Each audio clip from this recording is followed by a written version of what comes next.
Okay, so this is going to be a knife collection update for October of 2018. Starting with the three knives that I had on me right now. Starting over here, I bought this knife a little over a week ago now. Or actually, I think it was almost exactly a week ago. But it's a case trapper with the yellow synthetic Delrin handles and the chrome vanadium or CV blade steel.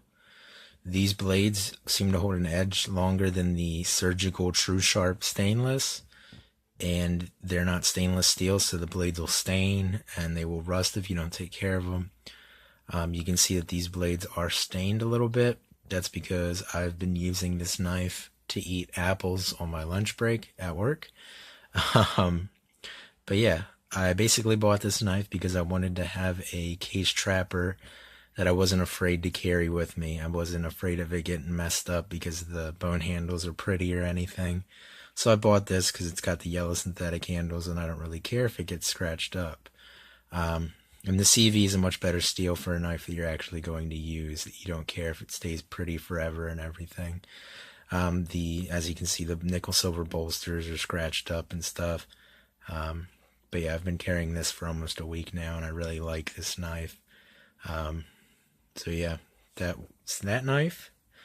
My main, let me fold the blades in on this before I forget it here. My main, large locking blade. I usually like to have a little bit bigger knife along with my trapper or whatever else I'm carrying. I'll usually carry a smaller knife and a bigger knife, just because the smaller knife's better because you're not scaring people.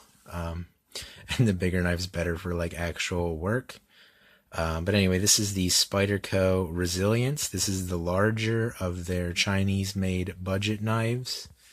The smallest one I think is called the Efficient. Then there's the Tenacious, and then there's this one, which is the Resilience. My friend bought me this for my birthday. It seems it's very well made. It's the 8CR13 MOV steel, so it's nothing amazing. It's like a $50 knife. It's got a 4.5-inch blade on it, which is awesome for, some serious shit. It's a little large to carry. If you pull this out in front of people, they're going to be terrified because people are afraid of knives for whatever reason, even though most people have a drawer that has kitchen knives in it, but whatever. I really like this knife. The spider hole or Spidey hole or whatever it's called makes it really easy to deploy one-handed, just flicking it, and you can scare everybody in the room, or you can, gently pull it out or whatever.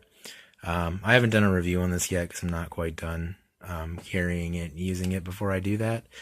But yeah, I really like that knife.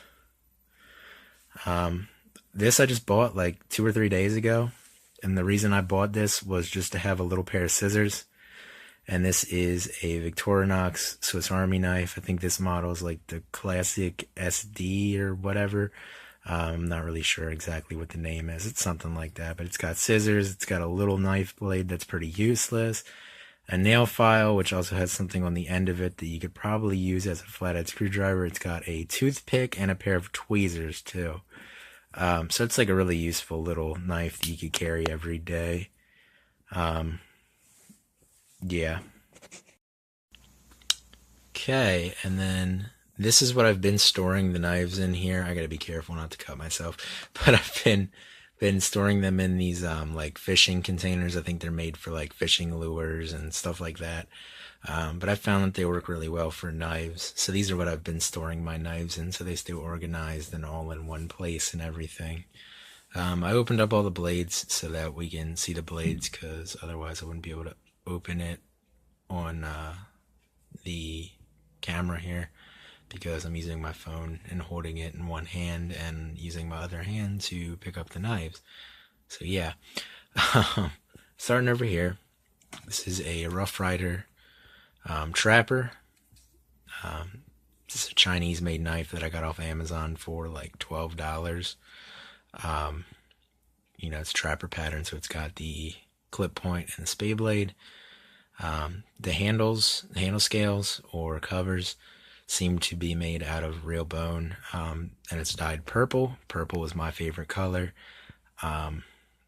There's a small little crack here on the back handle scale where that middle pin is, and it's not going to focus on it, so you're not going to see, but it's there. Other than that, the fit and finish on this knife is really decent. I haven't had any real issues using it or anything. I carried it for a couple of days. It seems like a pretty nice knife. Now, I don't know how it's going to hold up over time. I'll just have to kind of see as I use it and everything. I use the spade blade for a little bit of carving, but nothing really major or anything. The blades are 440 stainless on these knives. The clip point is actually really sharp, which is different from case knives, which the clip point's a little bit more rounded of a point. But yeah, so for $12 off Amazon, pretty good deal, I think. Next to that's another Rough Rider knife. So you need to adjust my phone there. And this is kind of more of like a Barlow pattern, but then it's got a lock back on it, which is kind of cool. And the blade is kind of like a straight razor kind of shape, which I thought was interesting. It's got the big front bolster like a Barlow does. And again, this knife, it's not going to focus again because it's focusing on the stuff in the background because my phone is stupid. For whatever reason, but there's a little crack in the bone right there near that pin. So I don't know if all the Rough Rider knives are pretty much cracked a little bit or not. I haven't actually carried this knife or used it yet, but I think it looks really nice. So yeah. Yeah, I mean, I like the way the knife looks, and again, it seems to be pretty well made and everything. The back spring on it's not incredibly strong on that knife. This is a Case Mini Blackhorn. It's got like a plastic handle. It's a little lockback knife. The knife blade's really small. It's a drop point. Yeah, it's pretty self-explanatory. Nice little knife.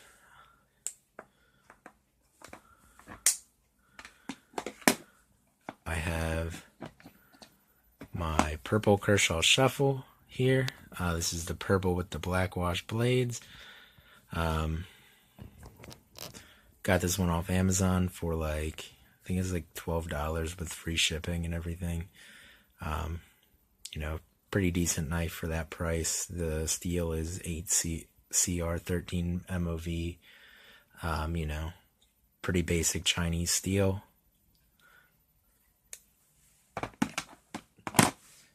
Right here, this is my original Kershaw Shuffle, which I actually just recently got back from my friend. I gave it to him a while ago because he kept buying knives at flea markets that were like M-Tech and stuff like that. That's just garbage.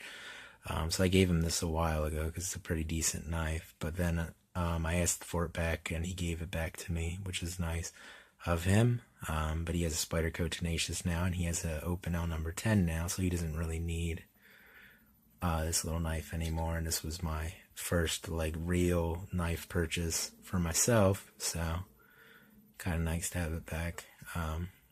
Yeah, I kind of messed this one up by spray painting it and trying to polish the blade and stuff. You know, little things you do when you're younger. Although not necessarily, because this next knife is the same way. This is the CRKT Pilar or Pillar. I really like this knife. It's a frame lock. It's completely stainless steel construction. I think the blade again is 8CR13 MOV. That's a pretty common steel in cheap knives. It's a really comfortable knife to use. I like the sheep's foot blade on it and everything. But yeah, again, I pretty much ruined the finish on this knife by like polishing it and shit. Yeah, not the end of the world. The knife still works just fine. Yeah, nice little knife. It's under 3 inches, so it gets, the blade's under 3 inches, so it gets around some of those laws and, you know, bad places to live and stuff. Yeah, so I have my yellow synthetic handle case sodbuster in CV steel here.